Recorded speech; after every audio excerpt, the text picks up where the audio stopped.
Hello friends. Now we will see how to persist a case. What does that mean? How to persist a case? Okay, we will see. First of all, when we have a case type defined, whenever we create this a new enrollment case, see here, the case ID is generated. Okay, and now case ID is generated. And in previous video, we have seen the how to do the duplicate cases, right? For suppose if I give the details like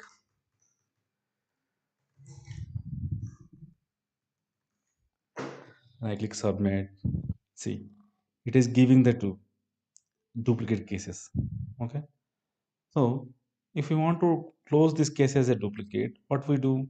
We click on the close this case as a duplicate, and when we click submit, this case will be closed. But this case is present in the database, right? This work object E-5017 is present in the database table. Okay, whenever we have something duplicate can happen during that time, instead of creating the case, we can create a temporary case. And once we confirm that this is not duplicate, then create the case. How can we achieve this one? That is called creating the work object as a temporary case. Now, after this duplicate set is done, then we persist the case. Okay, so I'll show you how to do that. Simply, we have the whenever we create case type, we will have this case type py default case type generated, right? And it contains the same stages process everything configuration here.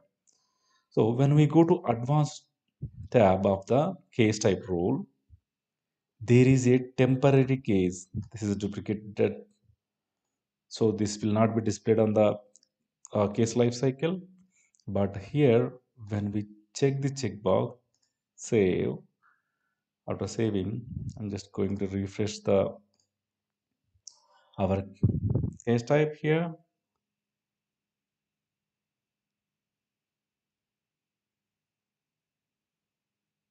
Okay. Then after, let me open from here.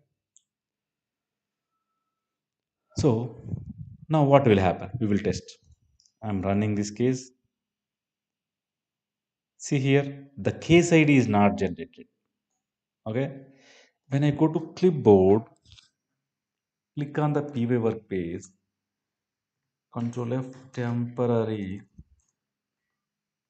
See, PY temporary object is set to true. Means this is a temporary work object. Now, when we click on test, or suppose something we gave like differently this time, when I click submit, even the duplicate set is over and it came to approval, but still the case is not generated. Means here the case will be generated, case number, case ID will be generated, and the case will be persisted once we put the persist case. Persist means save the case, generate the case ID, and save the case to the work object. Okay, until we put that step, even though the case is coming to finalize stage also, it will be like a temporary work object. It will not be saved to database table.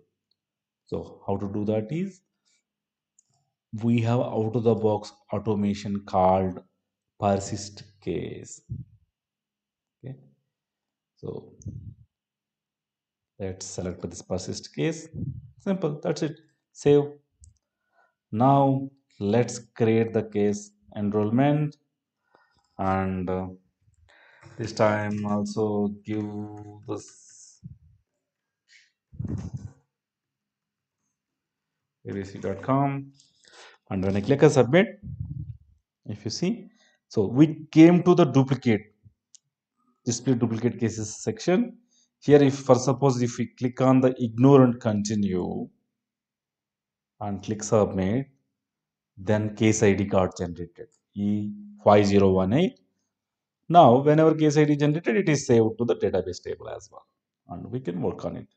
So, using this persist case, instead of creating unnecessarily the cases in the work table, We can keep the case as a temporary case until persist case step is reached. Once persist case step is reached, it will persist the case, save the work object into the database table and generate the ID, and then after save, and then it will move forward. Okay. Thank you, friends. This is all about the persist case. We'll meet in my next video.